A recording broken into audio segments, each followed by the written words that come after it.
Okay. So you were talking about your hindrances. Correct.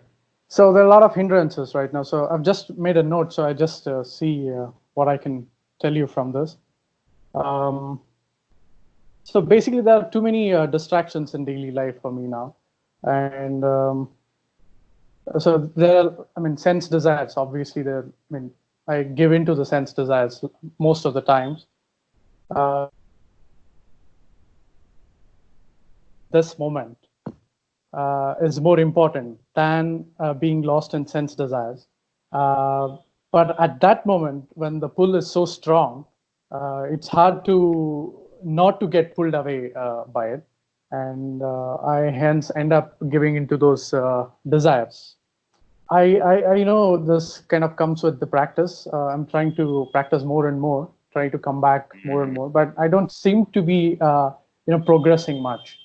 You know, I've done it quite a number of times, coming back to the moment, coming back to the moment. But yeah, at some point, there's a lot of frustration. Again, I'm not doing it. Hmm. So this kind of a vicious cycle where there's a lot of craving, and then I give into the sense desires. Then there's a lot of guilt and suffering. Then again, Which is more hindrance. yeah, more right. And again, more craving, and yeah, the cycle continues again and again. Yeah, basically one of the hindrances is, using a smartphone, most of the time, when I'm supposed to do what I'm supposed to be doing, like I'm also supposed to sit and study for a long time. I work for like 4 hours in a day, a Hmm. part-time job, and I need to study for my board exams for the next 4 5 hours in a day. But in those 4 5 hours of my study time, I spend a lot of time browsing and Googling regarding the Dhamma and enlightenment and stuff. So kind of procrastinating, you know. So I know this is not like what I'm supposed to do, but I still end up doing that. So, Well, yes, what you're supposed to do is feel the way you want to feel, but you don't. You feel the way that you grew up in the habit of feeling. right. But other than that, I don't work with supposed tos very well. It sounds Okay. very much like the relationship between a parent and a child, between the authority, like the law, or that the should comes from the priest or the religion itself or the deity of the religion or whatever like that. This Right. is how the word should is done, as if there's some sort of magical law or rule or something, and that this is actually what I would consider part of Sila Bhatta Paramasa, or our clinging to the shoulds. Okay. And so when you paint me with that label as oh, that I said you should, oh no. No. No, I'm actually just recommending what the Buddha would recommend. Hmm. And so there's quite a lot already that you told about that is really worth investigating. Hmm. Uh, and so, first off, you're actually beginning to identify the hindrances and beginning to label them. That's an excellent start. Beginning Okay. to identify them, beginning to see them. Hmm. It is also common for students to feel overwhelmed by them because they begin to see things that they didn't see before, and now they see more and more of it, and they Mm. feel like now I'm overwhelmed. Before I didn't even know it was happening, but now, now that I see what's happening, it's like, oh my goodness. And so, um, this is the time then that you should, excuse me, that it would be a good opportunity for you to congratulate yourself Okay. for the fact that you are seeing things more and more. Hmm. That's the whole quality of it is that the closer the look, the the closer and the more often we look, the more we're going to see. And the more that we're going to see, we're not going to like it. Right. Already, because you've decided that hindrances are bad, therefore a whole lot of hindrances must be really bad, rather than seeing a whole lot of the hindrances actually quite good. But now, by seeing them, that's how we begin to deal with them. But there's another point, and that is that let us say that Anapanasati itself lends itself into two different ways, or two different avenues, or two different styles. Both of them complement one another. And it has to do with the word seclusion, Right. which we mean by literally getting away from it all. Now, getting away from it all, the first thing we would want to do is to be able to get away from those things on the outside world that are hindering us right now. And then we have to deal with the internal hindrances. That, in fact, a lot of the sense desires that you would talk about would have more to do with what you're seeing in this moment that you're attention to.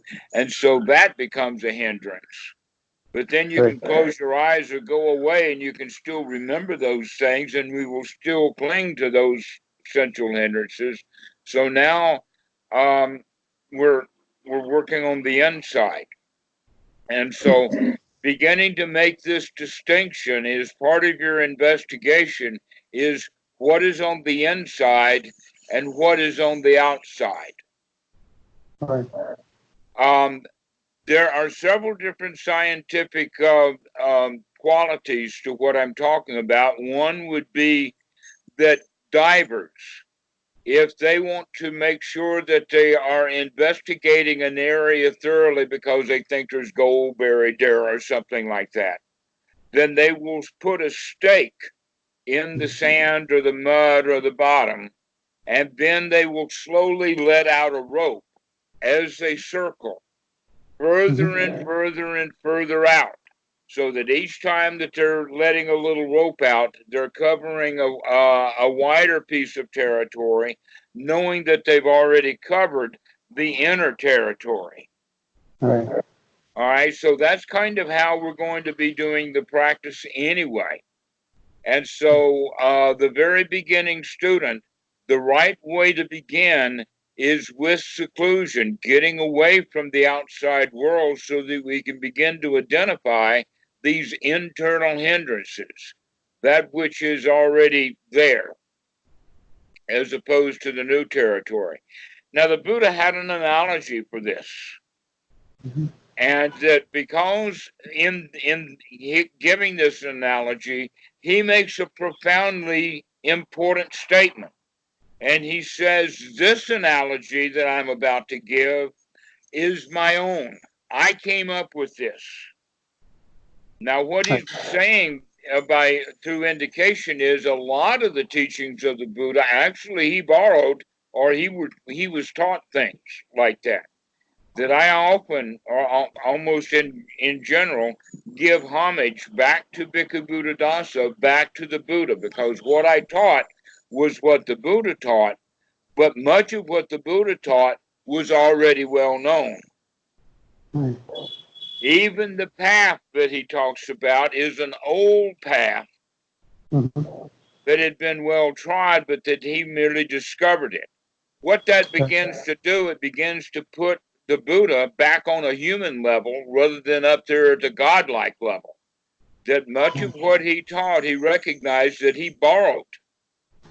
An example of that would be in his very first sutta, he talked first about the middle path, which is clearly obvious. Everybody knows about the middle path between extremes. And then he taught about the Four Noble Truths. But we understand from ancient Ayurvedic medicine that he got that from the doctors. Right. To identify the disease, to identify the cause of the disease, to figure out what you want to do, or let us say what would be the outcome And then what is the procedures that we would use to come to that outcome? This Ayurvedic medicine, as far as I understand, is based upon that principle. Right. Okay. So this analogy, though, is one that he came up with himself. And just to make it easy to remember, I call it the log and the bog. So imagine that a tree had fallen over in the bog, and that the bog or swamp is such that the tree is just barely covered with water. Okay. Now, in the time of the Buddha, there were professional fire makers. Nowadays, anybody can make a fire. They've got little machines, lighters of all descriptions. But in the time of the Buddha, it was so difficult to get a fire started that there were professional fire makers who had all of the right equipment. What that equipment was, I haven't a clue. I don't know whether they used flint or what they did, but they had some methods for starting fires. Now, if the fire maker goes to that log in the bog, can he make a fire with it?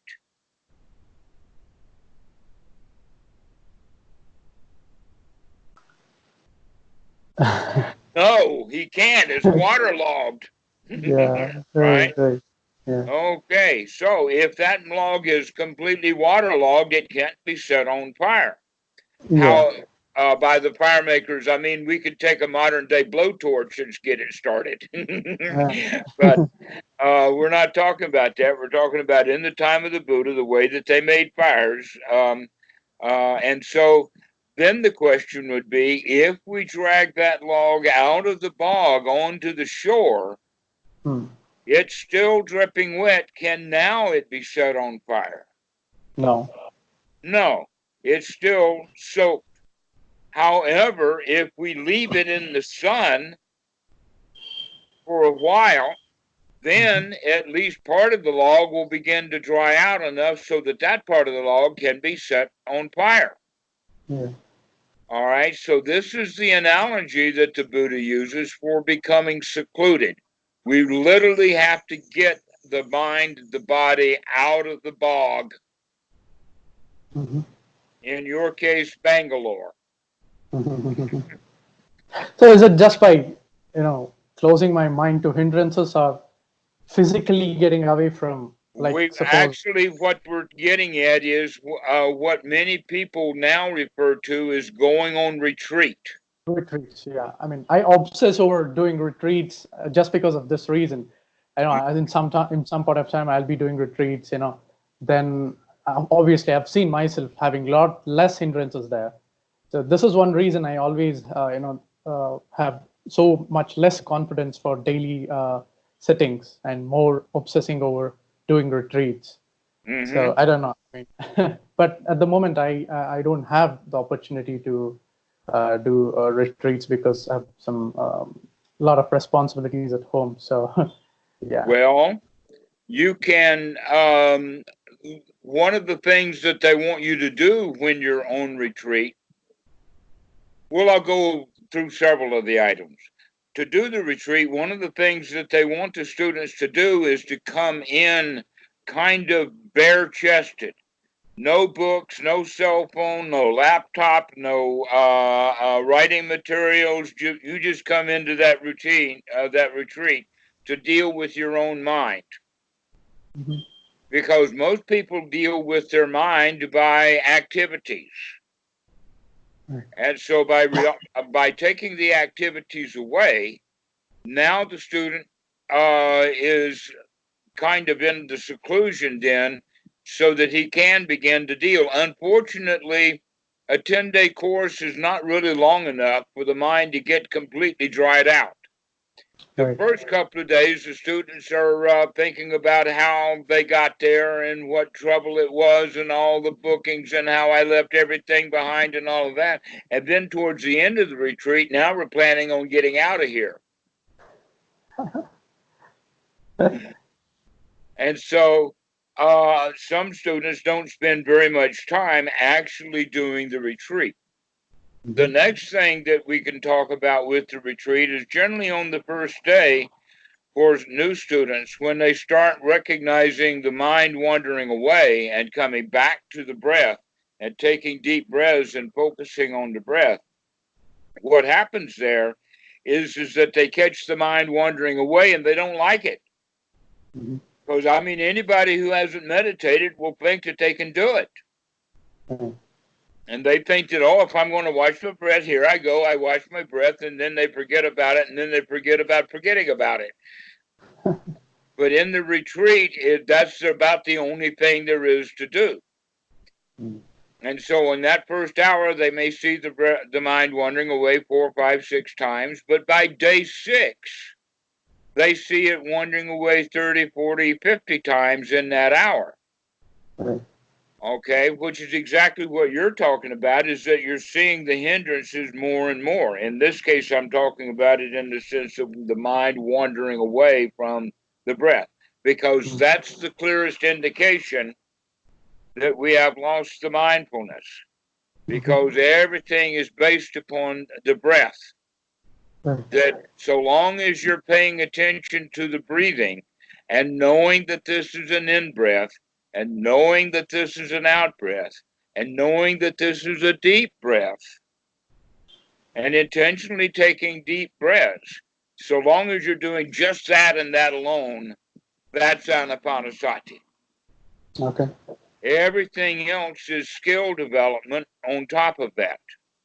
Now, that's what we would begin to do, is just to watch the breath, and the mind wanders away, and then we catch it, and then the mind wanders away, and then we catch it over and over and over again. But then we begin to get some skills so that we can begin to watch the breath, and then we can understand that I can watch the breath and think at the same time, or more or less within the same period of time, so that a lot of thoughts will happen going on while the breathing in and the breathing out is done. So now we've got new tasks to do, but let's stay with that quality of the mind wandering away, because this is something that we're looking for, that we want to go and practice in seclusion, so that the only kind of hindrances that we're going to have are the kind of hindrances that are going to pull me away from the breath. And so going off, and so when people do go to retreat, at the end of the retreat, one of the things they'll recommend is for the students to develop a daily sitting practice. Especially if the students have put up with the 10-day retreat long enough, they recognize they're getting some benefit out of it. Now we can get them to start doing a daily retreat. Yeah. So that's basically what we're looking at, is seclusion, to get ourselves secluded from the world on a regular basis, because the more often we do, the sooner we're going to dry out, and all of that swamp water is going to drain out. Right. Okay. And so in the time of the Buddha, and we have this gosh, it happens all over India, I don't have to tell you about it, but people go into seclusion for long periods of time, and they get drained right out over time, so that they then are able to deal with just their own minds, as opposed to in and out of the swamp. But your life is right now is that you live in this swamp, and that you need to take as much opportunity as you can to come out of the swamp, dry out a bit before you go back into the swamp. Right. Okay. It's almost like that. What needs to be done is get the log set on fire, so that you can take the fire and the log back into the swamp, and see if you can keep the fire going while you're in the swamp. And by the way, logs that are waterlogged, if a log has been in the bog long enough, then it's so waterlogged that it sinks. That when you bring it up on the shore and it starts to dry out, it gets lighter. Right. So when you put the log back in the bog, its center of gravity is going to be higher, which means the water line is going to be lower and more of the log is going to be out of the bog. So that's another way of beginning to understand how magnificent this analogy is of the log and the bog, that we need to get our mind out of it. Now, the word that is translated into the English language is the word seclusion, and this word seclusion has a whole lot to do with the word virtue, or the Pali word sila, or morality, behavior, etc., like that. Good actions, bad actions, we're talking about. If you are sitting alone, let us say at the root of a tree or an empty hut or the meditation hall or even just your bedroom with the bedroom door closed, and you're in there alone with holding the body still except for the good breathing, then your sila is perfect. Okay. Look at it, right? Very few people, when they're practicing meditation, are also planning on a robbery. All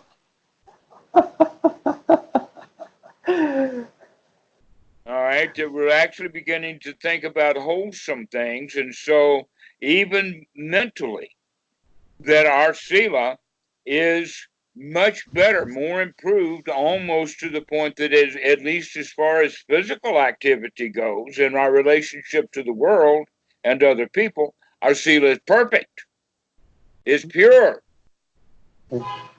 And you see Buddhism and religions and all kinds of things talk about how important sila is. Well, within the Buddhist context, for this present moment, right now, if you're secluded, your sila is perfect. You've got it. Very interesting view. Very interesting view, isn't it? Right. So now that we've gotten the sila purified, the next thing that needs to be done is to get the mind purified. And in this regard, that means that the mind is purified from hindrances, that we've gotten the hindrances out of the mind. Now, basically, what we can use this quality of is that while we're watching the breath, some students will call these thoughts background thoughts. But literally, the mind is fast, and you have an opportunity to do a whole lot of thinking with the in-breath and a whole lot of thinking with the out-breath. And so we spend very little time on that in-breath, thinking about the in-breath. And so if we continue to think more and more about that in-breath and more about the out-breath, then the mind's activities, the thoughts, are going to be thoughts of the here now, which is actually fairly pure thoughts. And so merely watching the breath, our thoughts are now focused on the body, on the body's feelings. Now, here's something very interesting. No one can breathe without the feelings of breathing. In other words, people can breathe mindlessly, but if you're watching the breath, there's two qualities. One is you are actually controlling it. It's no longer on automatic pilot. It is now something that you're doing. The second quality of the breathing is that you experience the breathing in a way of experiencing the body. The body is doing the breathing. You're not actually watching the air. It's possible in cold weather that you can watch your out-breath because it's a fog right in front of your face. But we're not using the eyes. What we're actually doing is we're experiencing the breathing through the touch, through the sensations. And so with the Mahasi method, they talk about it in the sense of the rising, falling, touching, sitting. That touching is actually the experience of the body as it's doing the breathing in and out, and all the let us call it tactical sensations of the outside, to where the sitting is where, when you know the position of the body, you don't have to open your eyes to check to make sure that your legs were where they were. You can feel them. Another example of that is you can close your eyes, lift one of your hands into the air. Mm-hmm. Do this for me. Lift the Okay. hand into the air. Mm-hmm. Raise it, move it around a bit. Change its location. Okay, bring it to rest. Think about where it is. Go ahead and keep it up in the air, bringing it to rest. Okay, move it around and then bring it to the rest. There you go. Stop. Don't put it back down. Leave it in the air. Oh, leave it in the air. Leave it in the air. All right. Now, leave it. Stop. Let it go. Do you know now where your hand is? Yeah, I do. Yeah. Okay, open your eyes and check it out. Look where the hand is now. It's here in top. Is it where you thought it was going to be? Yeah, All somewhat. Yes. right. Okay, so now the profound question is, how did you know? Proprioception. Right, exactly. This is something that is a skill to be developed. To be not just the easy part, but also the skill is to pay more and more attention to what the body is doing at a proprioceptic rather than merely a sensual or tactile reality. Right. That you're not just touching, you're also in a posture. Mm-hmm. And that posture becomes important over time, especially when we start doing what I would call for the moment bed meditation or walking meditation or standing meditation. Sitting meditation we get started on, but reclining, we also keep track of the positions of the body. But we don't have to look at the body to know the position of the body. We know the position of the body because we can feel the position of the body. That's quite remarkable. It's almost profound, except that it's so ordinary. You take it for granted. We take it for granted, and now we're not going to take it for granted so much. We're going to be aware that we know what the body is doing. All right, so as we're breathing in and out, we're going to add the touch of the breath. And so that gives us a whole lot more to pay attention to. We begin to pay much closer attention to the body, which then takes more mind moments away from random thinking into the reality of the moment. So that, and this is what you would practice sitting on the cushion when you're in seclusion. But when you open your eyes, you continue to do the same thing with all of the senses. In other words, we spend more and more time in thought moments, in the present moment, in the senses, in the tactile, in the proprioceptic, in the visual, in the cognitive. When we see things, we know that we're seeing them. And when we're talking to ourselves about what we've seen, we know that that's what's happening then. All right. So, this thing that we're doing now is what we're calling purification of mind. We're beginning to see the mind. In the Satipatthana Sutta, it talks about the experiencing of the mind, and it gives a whole group of examples. But I want to expand on that. Is the mind tired right now, or is it exalted? Do I feel tingly alive? Does the mind, is it really woken up, or is it ordinary mind? Is it free from hindrances, or if it's not? And when we talk about the hindrances, can you identify which hindrances? And so we begin to experience the mind, and by experiencing it, we start to purify it. Now, ultimately, or not ultimately in the really, really long run, but shortly, what will happen is that we begin to monitor what thoughts there are, so as to we make sure that those thoughts are wholesome and that we are not entertaining unwholesome thoughts like the hindrances. And so we start looking at it from the position of If I am in a really nice state, watching the breath, enjoying the reality of the moment, what kind of thoughts would I have that would draw me out of that moment? Those are the kind of thoughts then that would be considered unwholesome, is the kind of thoughts that would hinder you from being a state of great joy or bliss or satisfaction or whatever that we're the language that we're using to describe the goal. But the goal itself, we can only speak of it as concepts.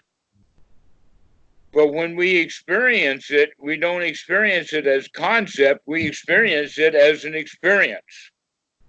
So when I talk about a state of satisfaction, I'm using a concept, but that there is actually a feeling experience of deep satisfaction.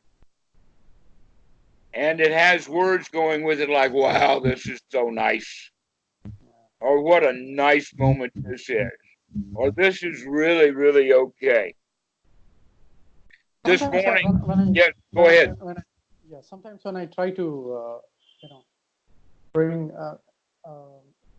get back to the moment and say, this is nice. I find myself trying to, kind of force to do that, kind of force to say myself that I'm free right now. I'm back. Okay, we have to make sure about what kind of force it is, because that forcing now is what we would call right effort. Again, that's the middle path. It's not too much effort. So forcing too much is actually unsatisfying. It's unsatisfactory to have to force oneself to do anything. You've been doing that your whole life. You've been going around doing what you were told to do and resenting it half the time, and then avoiding it, and then feeling guilty for not doing it half the time. That's the way that the mind has been operating. We're trained like that. So, and we'll talk more about that. But right now, let's look at the point that when we are capable of keeping the mind focused on wholesome things, and the wholesome things would be what's happening now, especially what's happening now in relationship to the teachings of the Buddha. In other words, when you begin to see suffering, you identify, that's suffering. That's First Noble Truth. There it goes. And when you can see, that's the source of the suffering. Ignorance or greed or wanting some sensual object or being uncomfortable, being in a state of not liking something. These are the states that cause dukkha. You can also go so far as to say they are dukkha, but that's a little philosophical. Let's just say that they're the causes of suffering right now.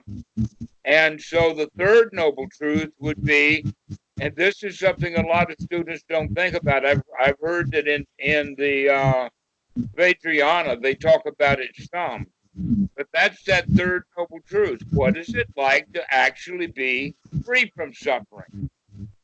That's that state of, this is really nice, which is not forced, because if it's forced, then it's not so really nice.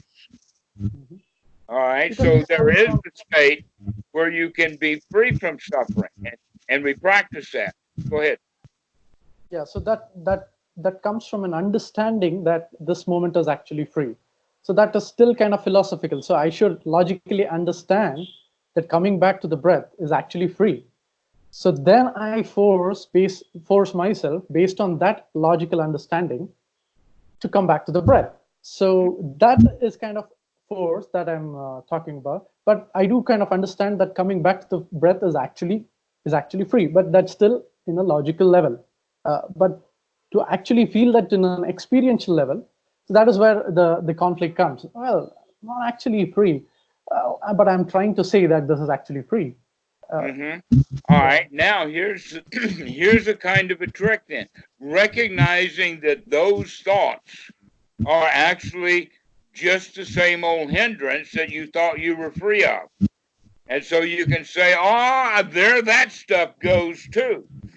I'm forcing myself, and that's just more hindrance. I'm wanting something too much instead of enjoying what there is already right now.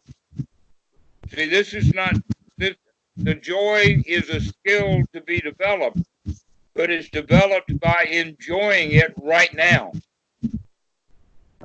Rather than telling yourself you should be enjoying it, just say, stop with the shoulds, I'm just going to enjoy it instead. That's a hindrance, okay? Working too hard is part of the hindrances. Working too much effort. And so when you start with too much effort, then you recognize that it's too much effort, and now you're calling it forcing myself, and I don't like that. So by working too hard, you're actually creating suffering. This is so common. This is so common with Western meditators. This is the biggest problem that they've got, is that they work too hard.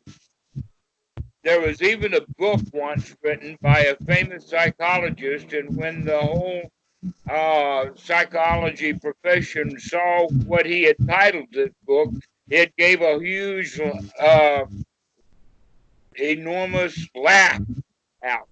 The name of the title of his book was "You Must Relax." Okay. What a you get. Anything that must be done is not a relaxing thing. So you cannot say you must relax. And so that's what you're kind of doing is that you're saying that you must enjoy this. And there's a part of you saying, I don't want to work so hard. Well, I will recommend, yes, don't work so hard. The right noble effort is the very minimal amount of effort to put in to get the job done. And it's almost like just permission. Yeah, just permission to just feel good. You don't have to force it. Just. So the minimum effort that you put is the right effort. So that's kind of a wow. Just the right amount of effort. And so with that, that means just the right amount of effort to make sure that the thoughts that you're having are wholesome thoughts. Which means don't beat yourself up when you catch a thought that's not wholesome. We just say, never mind, and throw it out. Let it go. Always keep coming back to this third noble truth. What is it like to actually be free from suffering? Am I free from suffering right now? Never mind that I'm on top of the world, or I'm full of bliss, or I've got this title enlightened and all of that kind of stuff. Nope, that's not what we're looking for. That's all off in the future. It's right now, am I satisfied? Right now, then in fact the word dukkha is wrongly translated into English as the word suffering. Another way of using the word would be to see it as just satisfaction. So if you can come to a state of satisfaction, then you're in third noble truth territory. This is kind of a little nirvana. You're cool. But in the same sense, there is, of course, something called nibbana. So is it okay for us to dream of that nibbana still in the back of our mind, or should we? It depends on whether it's actual state of coolness or it's a concept labeled nibbana. No, it's not the coolness or the pleasantness. So it's actually based on the Theravada definition of. It's a concept, exactly. Okay, that concept can then become a hindrance if you should do it. Okay, but rather just say, "Oh, this is nice," or just let go. It has a lot to do with the out breath. Just a sigh. Learning how to sigh.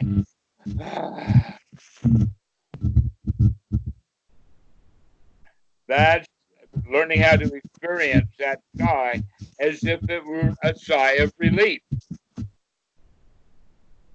So because Go ahead. Yeah, so we just be free this moment and with a great sigh of out breath. So we think that as a little nibbana every time. Uh, so is all these things we are doing to actually get to that the concept nibbana, conceptual nibbana? Not ultimately, but right now. Okay. I use music, like learning how to play the piano, as an example because it fits. If a child learns to play the piano and taking music lessons but doesn't enjoy it, within a couple of years or even less, the child will quit playing the piano. If the child is enjoying playing the piano and continues to play the piano, then he will be learning to play more and more complex music. So think of it like that if the child is enjoying playing the piano, that's all you need right now. Stop thinking about being a concert pianist and start looking at what you're doing.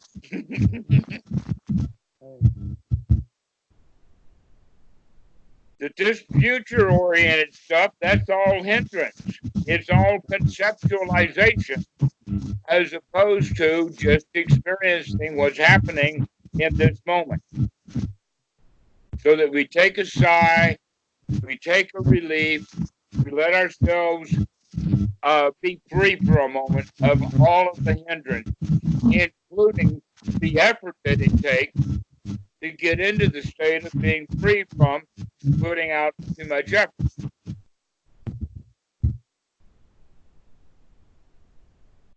There's a sweet spot. If you keep practicing it, you'll find it. You'll find that place where you can get to the point that you're satisfied with this moment.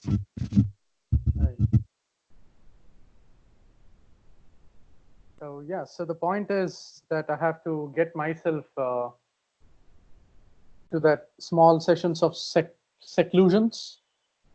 So in other words, I have to sit and meditate here and then. That's actually. Can you make sure that the mic is not touching your chest? It's giving a bit of a roar. Sure. Yeah. Okay.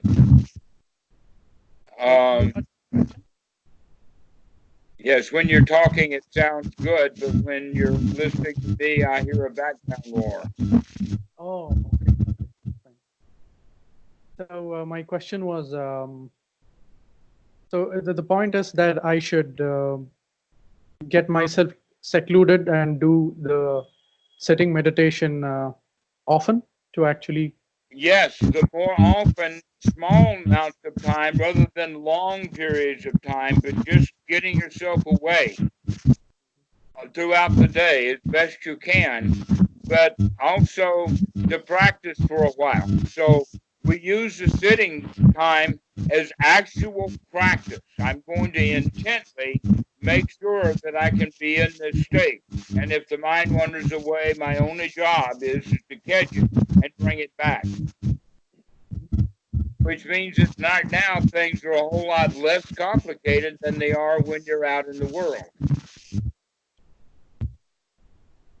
And so we get ourselves secluded so that we can practice the sati. But now we have to get off the cushion. You're not going to spend 16 hours a day on the floor. You've got a life to lead. There are a few people who do that, but not many. I've seen them in Burma. There's a story that Goutham spent 9 years in a cave. And that people don't live, even the Buddha didn't live like that. No, we spend some time in seclusion, but then we bring this out. We go on Bendabat, or we live our lives, and that means that the training that we use to get into that state can now be used just like the water on the log, that because the log is not so heavy, it's rising above the water. In that way also, we keep practicing during the day, so that we remember, whenever we can remember, that sati is a skill. It's the number one skill to be developed. Can you remember to wake up? Can you remember to pay attention to this present moment? Can you remember to take a deep breath and be here now? I also keep this little reminders on my phone every half an hour to just remind myself to. Okay, I have used that as a tool for students. Later, I'll give you another tool. Sorry, I can get it. I say I have actually used cell phones as a tool for students to remind them, just like you're saying. I have other tools to give you that I'll give you on another call, because it'll take a while to talk about. But there are other tools and other techniques to help people wake up throughout the day, 20, 30, 40, 50 times a day, to take a little Dhammarato, to get yourself in a great state of joy and peace. And for now. Right. So at some point we have to, like, I have noticed the major hindrance that I have is the fact that I have a smartphone. At some point we have to stop using it, right? So we have to keep away. So when I'm actually going to the library, I have to make sure that I keep the phone at home and go it. So at some point we have to take this kind of decisions, right? So is it this part of the whole this thing, or am I trying to force myself too much by doing these things? Well, it always has to do with the right effort is going to be a joyful right effort. It's going to be easier and easier to the point that it becomes energetic. But for the beginner, it does feel like effort. But you'll get used to it. So yes, there's going to be some effort involved, but not too much. Just the right amount.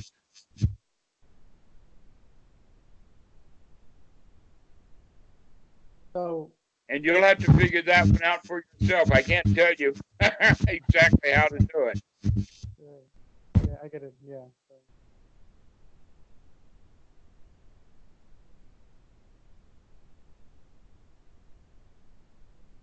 Okay, so you got some direction now. We can finish the call, and we'll continue next time. Definitely. So there's so much of Dhamma stuff on your YouTube video, this thing. So it's like I can go on and on and on, watch so many of them, and I've made like a list of points from those videos. So I'm sure you have discussed these points at some point in some of your other videos. So I just have to watch some of your videos, and yeah, I mean, it's helping me a lot. So I just want to say thank you. Excellent. Yes, I try to answer the student's question and give the student what he needs. But every student, all these students, they all need the same thing. So That's true. Yeah. Yeah, they need to stop being unhappy and start being happy. That everybody. So we know that, but we still need to hear that from the teachers. It's like, all right. We'll see you next time. Sure. Thank you so much, Dhammarato. Have a good day. Bye. Okay. Bye-bye. Bye.